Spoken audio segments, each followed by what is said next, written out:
assets, but I see they're buying it, but it's through cow swap. So it's just like interesting for me because it's all new to me. So I'm just trying to figure it out. Yeah, it sounds like a liquidity pair on cow swap that you're looking at, but I don't know that for sure. Just guessing. Yeah, it sounds like that. Like they're facilitating their pool there, and that's the activity you caught on to.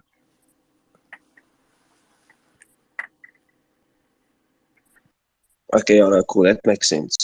No, it's the first address I've come across that has that type of setup. So it's just quite interesting to come across it and see it. And if it has a lot of transactions, it probably is because, it's a constant probably flow of transactions. Well, that does make sense too, because if you're providing liquidity, you're giving up your tokens to a contract. So those tokens aren't actually in your wallet, but you are receiving like incentive tokens in and out. So maybe you're seeing that type of activity where those tokens don't actually sit in the wallet because they're locked up in a contract.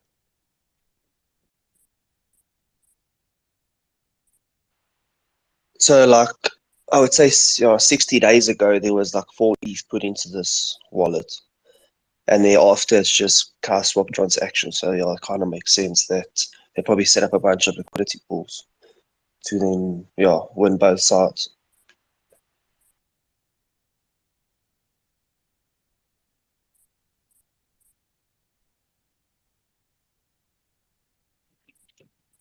Yeah, I've never dug for this specific thing, but I'm sure there's some chart or table that shows the addresses that are providing liquidity on CalSwap if you went to CalSwap. And if you could find that address in there, that might be a liquidity provider or market maker.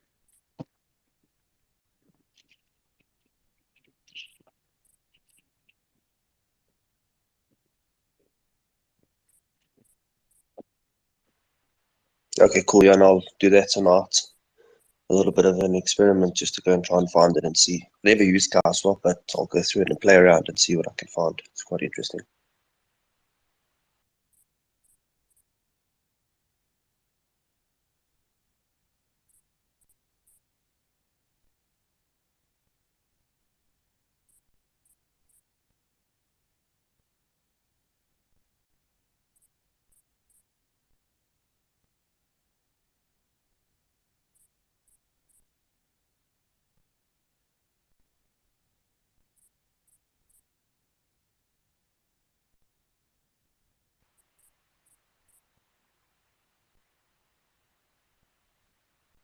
I have another question regarding farms on V3. Anybody familiar with it?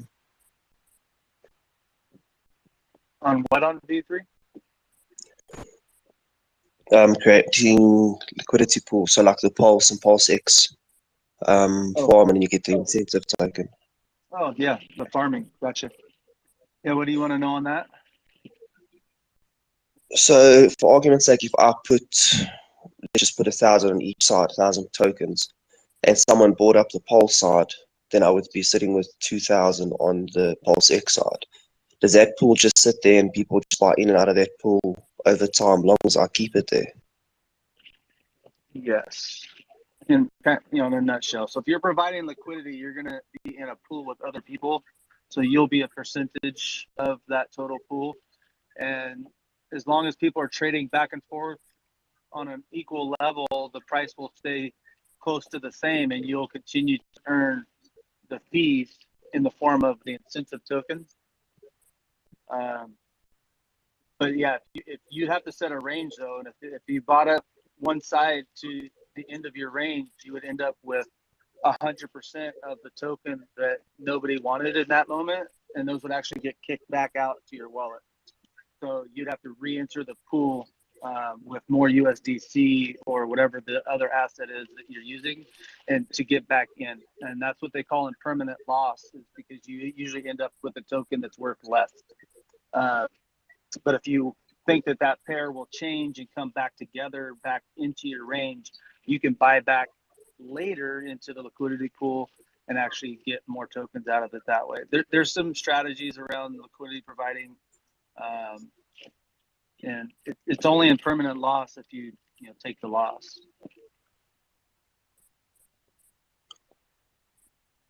On testnet v3, I didn't see anything about ranges. Was that something that's coming, or Ranges? sure. What do you mean with ranges?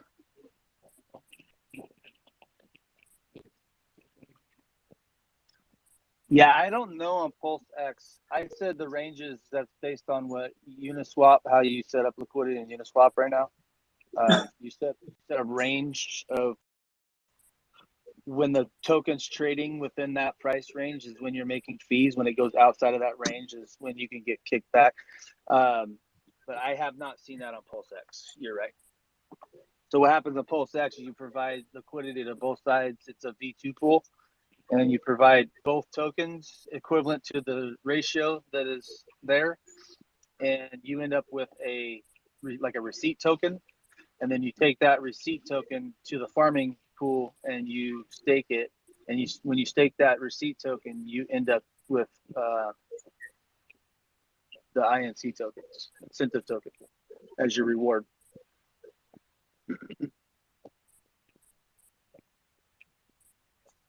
Okay, no, cool. Yeah, it makes sense. So I was playing with that just to see how it worked out. So I just wanted to make sure that I got the concept right in my head. Yeah, It so if you went worked. to, Like you could go try it out. yeah, if you provided liquidity for like the PulseX pool, you would get the PLS/PLSX LP token. Then you take that LP token to the farming protocol and you choose which one you want to farm it with, and you earn incentive tokens for your fees for being a liquidity provider. And if you want out of your position, you have to unstake it from the farm and then go trade your receipt token back for your LP position.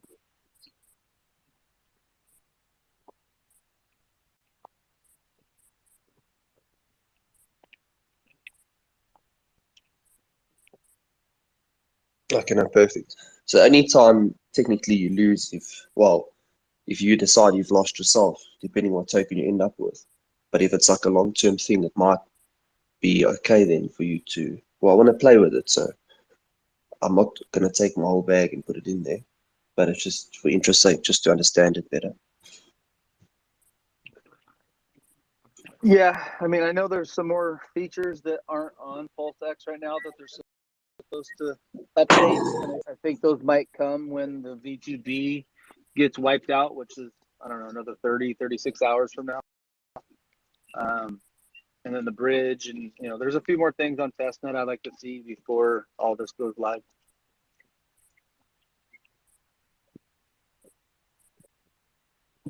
Yeah, I know we're waiting for the single-side staking for PulseX. That would be something to see now on V3. It's probably the the safest plan, I think. Yeah, the single-sided staking is really so PulseX is a DAO token. So anybody that wants to provide tokens for the single-sided staking as rewards would have to put in a proposal, and the PulseX holders would have to vote whether they wanted that pool to be active. And once the approval comes in, then that pool opens, and within the proposal that's sent into the community, you would have to describe how long you're going to offer your tokens in a single-sided pool, how many of those tokens, and then what the rate of ROI or the payout would be for those tokens. So once all those parameters are set and that pool is generated, you can go to those single-sided pools and you can stake your PulseX in those pools to earn some of the free tokens that are sitting there. So those won't show up. And I mean, they did one pool on testnet v2, but it ran for like 30 or 45 days or something. And then once it closed, they never ran another one. So unless you played with it early on, you didn't see how that worked. I don't know if they'll add another pool for people to play with here coming up or not. But either way, once those become active, they're pretty easy to navigate. You just pick which one you want to stake in, you stake them, and then you wait. Yeah, so this would be fully for like brand new projects and stuff. And that's how people want to get their projects out there, I guess. Yeah, it's kind of a advertising platform for new projects, and then people that are in the community that want some of those tokens can lock up their PulseX to incentivize people to lock their PulseX so that you're not selling it, takes it off the circulating market.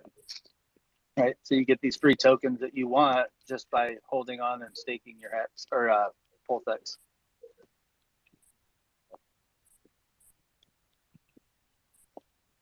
Okay, it makes sense why it's not really available now, because we need all these new projects to do their proposals before we could sort of play with it, I guess. Yeah, I mean, on mainnet, that's what will happen. So I don't expect to see any single-sided staking pools for at least a couple weeks at a minimum. Weeks? I'm thinking like more like a day or two.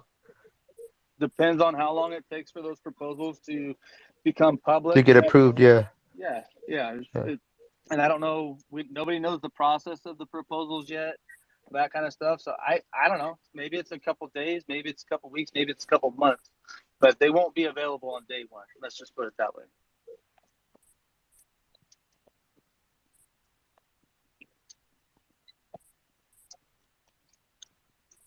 It would be nice if he already has it. He already selected one.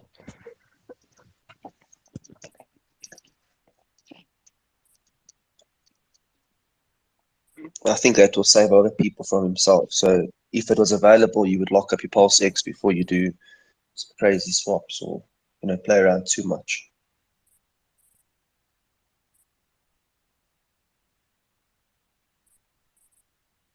Yeah, I mean, if there's 5 single-sided party, the third-party tokens sitting there, you can spread some of your PulseX to all 5 and earn those tokens. Some people will use it to swap out and buy more PulseX as just kind of like a yield.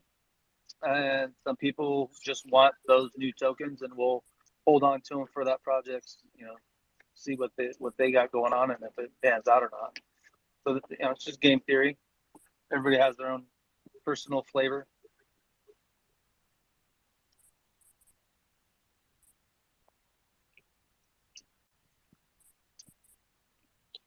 With us getting closer to mainnet, have you guys changed your strategy at all? Or have you been pretty set on the same one throughout from last year, whenever it was about to launch?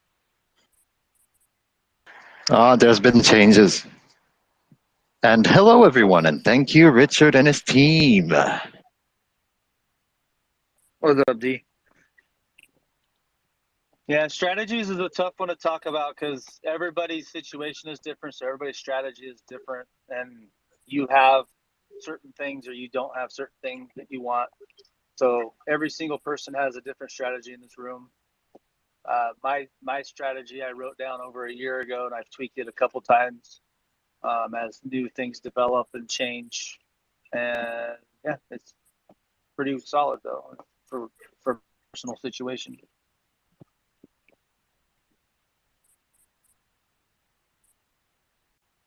And my original plan was just to sit on my hands. But unfortunately, very, very late into Pulse, very bad ratio or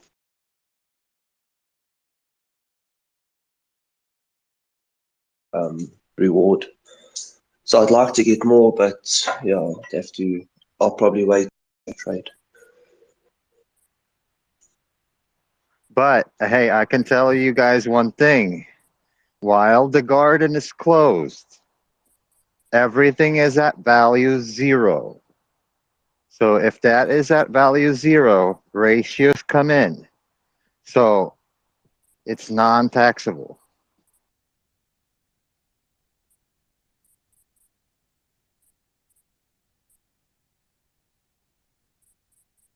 Once the bridges come in, then it can start being a taxable event.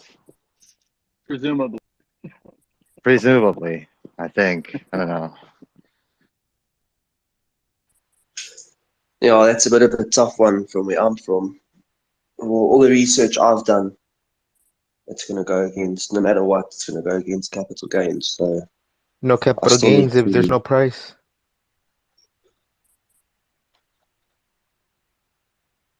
Yep, it's at 0. It starts at value 0.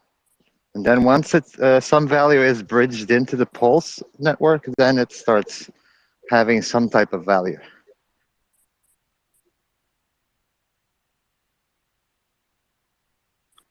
So basically on mainnet, would you then screenshot your wallets at 0 and keep that for whenever you want to withdraw any funds so that you don't pay taxes?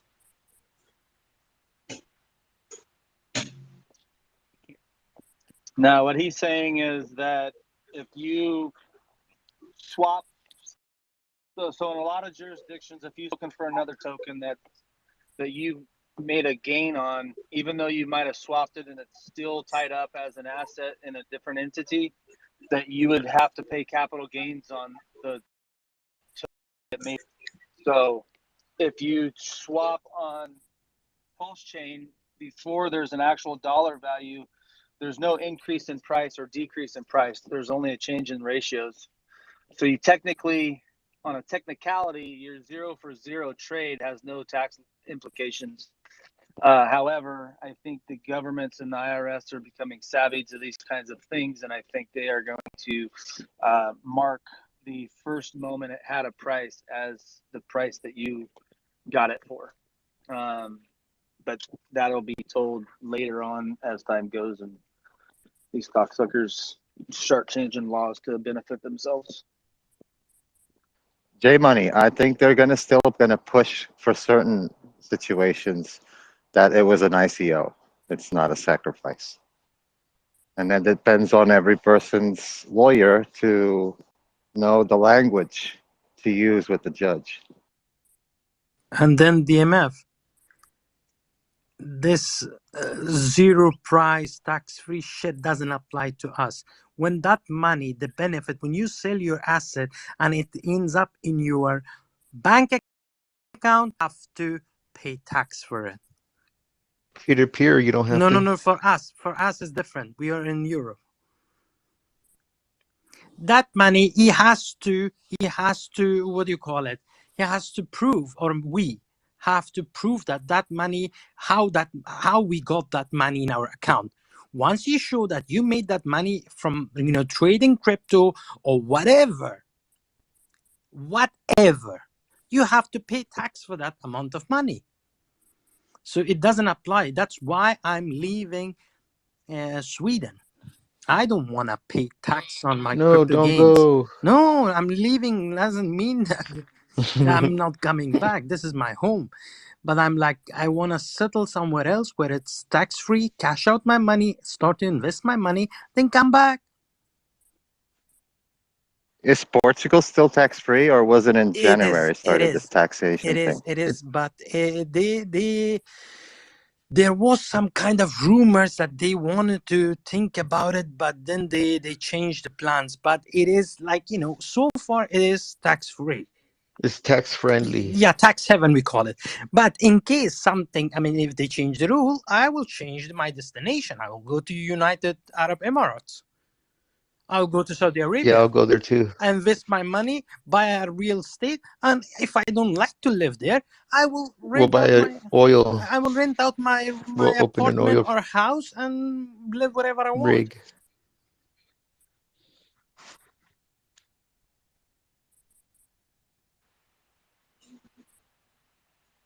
Are you changing countries before it becomes of value? Or when it does have value, Whenever, are you still going to move? Listen, the thing is, all you have to do is you have to have residency in another country where it is where it is tax-free. And what I mean by residency, you don't need to become. Dubai is tax-free. I don't mean that you should become a citizen of that country. For example, if I go to United Arab Emirates, which is like, Dubai, Sharjah, Abu Dhabi, and other cities, if I move there and somehow I show that I want to invest some money there and I have to do that, then I can apply for a bank account. Once I have a bank account, then guess what I'm going to do? I'm going to sell my asset and send those money to that bank account. So the country where I belong to, they won't find out. They have nothing to do about those gains. You need like a $3 million home also gets you the golden visa I or don't need passport that. there. I don't need that. We don't need. No, I know you don't, but I do. I do. Citizenship is easy. It is true. It is not that easy that you think. It's gonna take time. So there are loopholes. There are lots of loopholes you can do. Yeah, I found this guy online. He specializes in that. And then I have, for example, I have cousins who has businesses in Emirates. In the worst case, in absolutely worst fucking case, I will send my money to their account and cash out from there. Thank you very much. Oh yeah, that's cool. And then you don't burn yourself. You're like your ghost. Yeah, when you have money, you can live wherever you want. No, yeah, but nobody's gonna know like you pulled out that money. They're gonna think they did through their business. Exactly, and that the country is completely fucking tax free. I think you're paying 5% tax, income tax, or some other things they have, or property tax or something like that. You just pay fucking 5%. So That's what we Yeah. call money laundering in the U.S. that's what the government calls it, money Yeah, that was laundering. what the government does.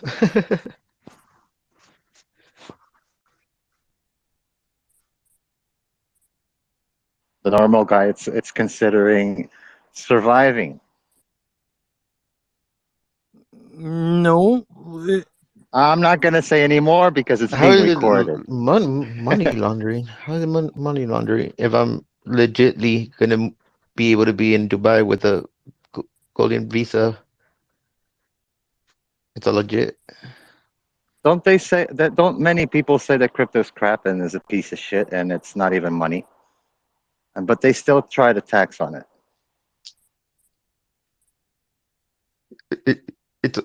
They text you when you cash out. That's the only time, the only way around Yeah, that. Peer to but there are peer certain transactions countries. There are certain countries that every transaction you make is taxable. in crypto. Yeah, every market, whenever you go to market and make any type of exchange or swap, it's Well, that's taxable. why we go to the crypto friendly countries. Yep. Instead of paying 40%, I'd rather pay 10%, 9%, whatever. As long as I'm not getting freaking screwed for 40. My hard work, my sacrifice, you're tripping. It's a game of cat and mouse.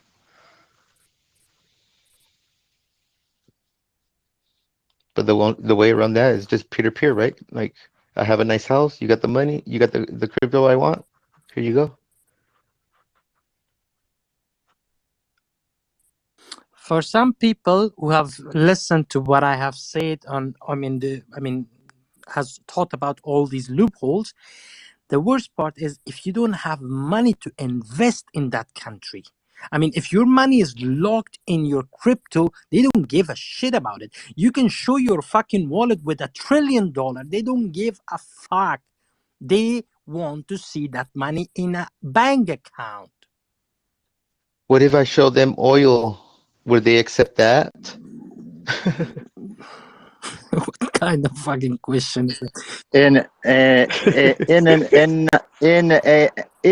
an industrial quantity, yeah, they'll take it. Yes, so why would they be able to take my picture of my wallet that has But $1 trillion in it? What's the difference between a picture of the stock market and $1 trillion in that? one is a digital coin, and it's virtual money, and another one is a physical commodity. But it's digital. It's like they don't have it cash. They have it in barrels of oil. What if nobody buys the barrels of oil? But that's not your problem, right? No, no. I have cash. You don't need a lot to start a business out there. I have the perfect one. I'll just go to all the junkyards, pick up all these Lambos, ship them to the States. You think that's so fucking easy? My cousins. Yes, it is. Are you fucking teasing with me? I'm in a bad mood, Mugli. Listen, listen. My cousins are actually buying and selling second-hand cars. They So we know it works. Let me finish. They are saying that if they have the opportunity to buy one of those cars, absolutely, they have the money, they are making lots of money. If they have the opportunity to buy one of those cars per year, they are like, they call themselves lucky, but it's not like that. I think they have some kind of auction thing. So it's not for everyone. Yeah, just like in It's the not for States. everyone. They're selling it almost for nothing, but they have some kind of auction things. So it's not as easy as you think that you're gonna move there and you're gonna go to fucking junkyard and you're gonna take, all those, Lambos, It takes money to make money. What if I offer them a good offer them a price? good price. That country can buy you and your country 3 times in just 5 minutes, dude. It's not that they have their own fucking system. I think there's ways around it. Definitely. They but they have really strict rules. If you bribe, if they cut, I look like I belong there. Like I'll you blend. blend, bitch. If you go there, I blend. I believe me, I look Arab. listen. If you go there, you will not believe that it is an Arab country. When I went there first time, I was fucking drunk because the whole way I was drinking in the plane. When I landed there, I thought I ended up in a fucking wrong place. 99% of every fucking person in the airport working were Chinese, Asian. That country has less than 30% Arabs. It sounds like Silicon Valley to me. No, it's not like, I'm not just saying the Chinese. It's a country built by other people than Arabs. Arabs are like 20%, even can be less now. The majority are from all around the world. Yeah, yeah. I saw that, and I was watching something, but yeah, they mentioned that a lot of the people are just like the U.S. You know, the U.S. was built on migrant workers, and that's what they have over there.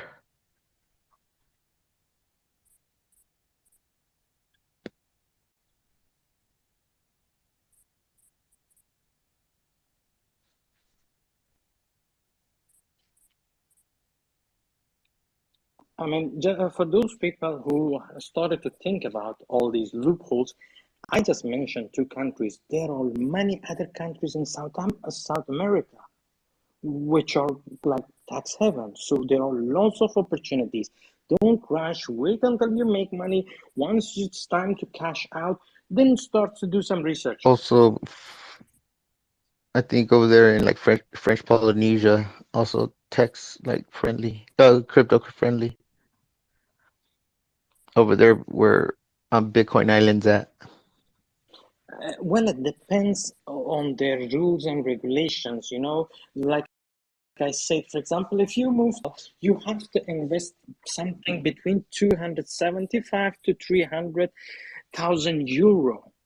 And if you don't have that money, they don't give a shit that you have $1 billion or $1 million worth of crypto. You have to have that money. So you have to find a place where you can afford, where it's easy for you to first get a residency and could open a bank account. Once you have done all those things, you're done. You're done. Cash out and fuck the country if you don't want to live there. But your money stays there. In some countries, you cannot cash out. For example, your investment must stay there for like 5 years. If you're lucky, you can find countries where you have to, they hold your money for 3 years. For example, you buy a real estate, so you're not allowed to sell it for 3 years or for 5 years. So don't give a fuck about it. Your money will, nobody gonna take that real estate from you. You can sell it after 5 years. The main purpose of everything, Yeah, that's for sure. that you have done is to cash out tax-free. Hmm?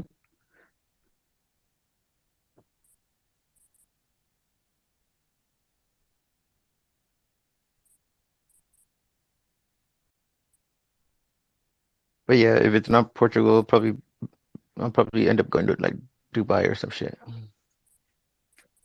South America, Dubai, Saudi Arabia. There are some Asian countries. I I I, I already lived in, well, not South America, like Mexico, but where would I go? I'll probably go to like Costa Rica, Panama. That'd be Yeah, cool. the main purpose, the main Panama is crypto the main friendly. purpose is to cash out tax free. That's the main purpose. You don't give a fuck which country. But why do I have to cash out? Can I find somebody that I like, has something that I want, and I could just trade crypto for it? How you can trust a stranger in a new country with a lot of money? Well, you gotta go out there and you see what's up. I don't know. You just gotta figure it out. You're gonna be there. It's not like you're not seeing the product or anything. What happened to Richard Hart? He got mugged, just like By me, who? By his by own the fucking lawyer. right. He was paying that fucking lawyer. So how you can say that you can trust people? But they met in the The States. fuck those shit. I'm just saying that, yeah, there can be ways. For example, instead of cashing out, you can trade it with something else. But be careful, dude. You Mhm. haven't lived in, like, I have seen the world probably more than most of the people. So how am I supposed to live, like, if I don't do transactions or move around in the country where I'm trying to live, dude? Like, you Once have to go out there and see once what's you up. cash out that money, once the money ends up in your account, then the rest you can do legally. But if you want to trade, like I give you crypto and you give me this, how and the government, there's nobody who can defend you. Good luck, mate.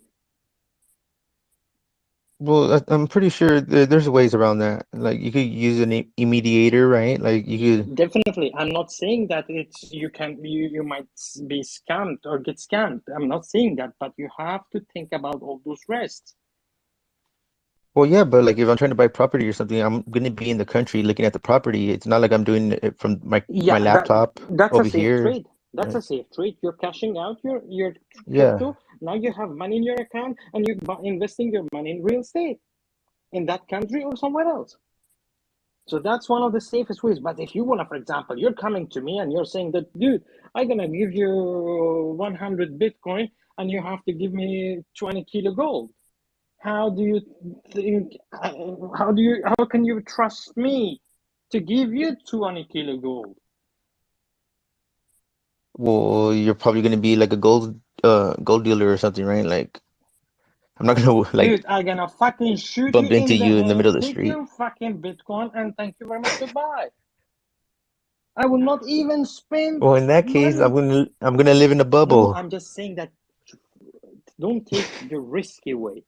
Cash out, now you have money. No, of course, yeah, you gotta do it the right way. You have to have like, in a mediator or a real estate agent or whatever to, help you facilitate what you're trying to get. Like if you're trying to purchase a big item, but if you're gonna go buy some shoes, like it's no big deal. You just swipe your Yeah, card. that's small money. We are talking about bigger money, bigger investments. So don't take that kind of risk. So, anyways, we were talking about the loopholes, tax havens, countries.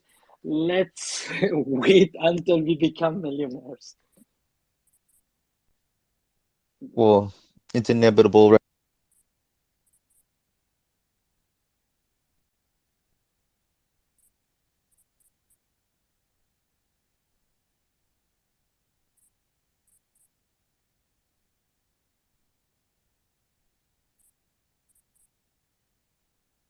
Okay, so like if you have an LLC, you have to file this certain paperwork. It's called the information of no information of what?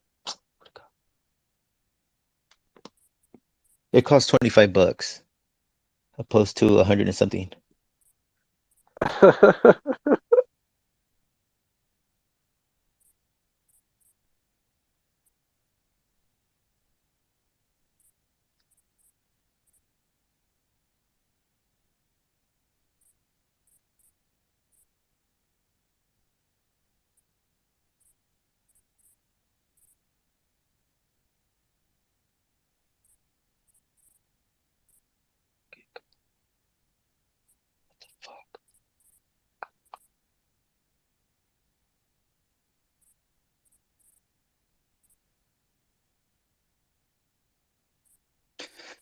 Hey guys, I have a question about a Vault wallet. When you set it up, it isn't run on MetaMask. It's run on Trezor.io. Is that correct?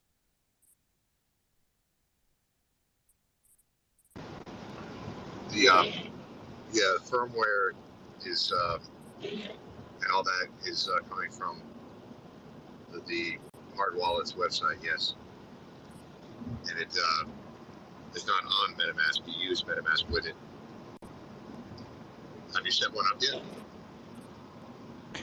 Yeah, I did, and I can't use MetaMask because it's got a different address. So I'm wondering how to link it to MetaMask. Well, you can connect. You go up to the settings in MetaMask, and you can connect your hard wallet to the MetaMask. Connect it to your extension. Similar to how. And then you won't use, and then you'll see a selected some addresses selected. You will not choose address one from MetaMask, but choose your address, your preferred address from your hard wallet, and then you'll be using the MetaMask interface as a front end with your proper wallet address that you want to use. And you connect up through MetaMask. You know, when you have the extension, you go up there, open it up, and then connect to it with your wallet. Does that make sense? Yeah, it makes sense. I'm going to try doing that now. Thank you. I'll try that. Yeah, stick around, see if it works.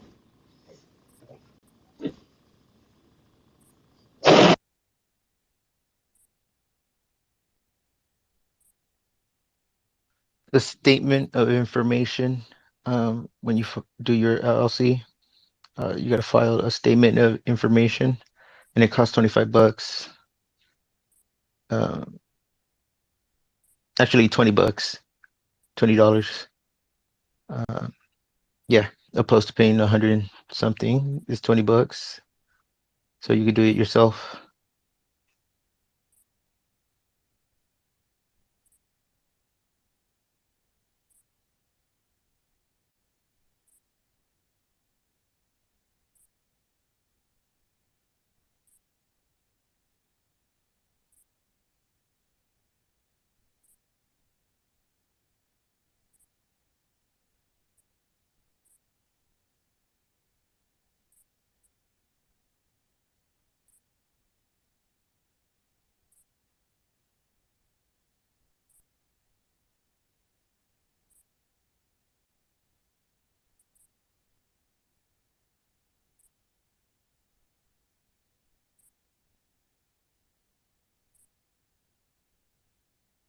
Well, in California, I don't know what the price will be in your state, but if you're doing it in Cali, it's $20. And to get your license is free. Yeah.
All right, let's see. Let's see how difficult it is to get the EIN number now.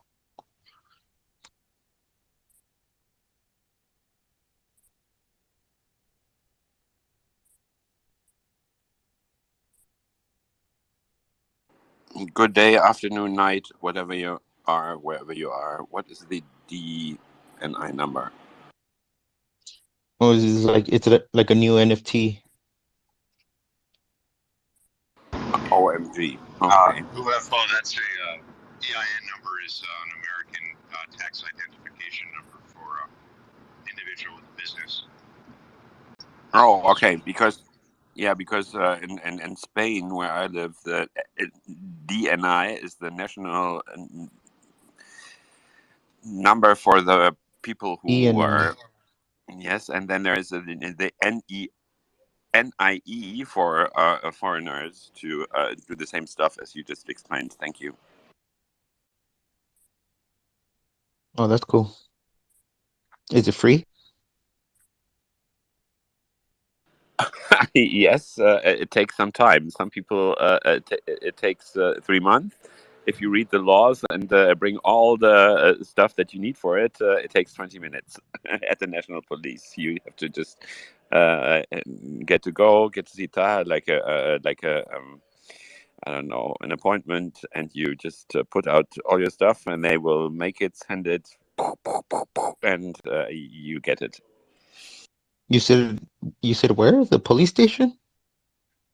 Yeah, this is the National Police acts as the internal of state government function. This is they have yeah. Oh, okay. And when I came to the Canarias in like 3.5 years ago, people told me, like, everyone told me something different. I just put the law into Google Translator because DeepL wasn't there yet, and read it all, and it took me 20 minutes. Plus driving to the closest city where they had a place to apply for. Okay, that's cool.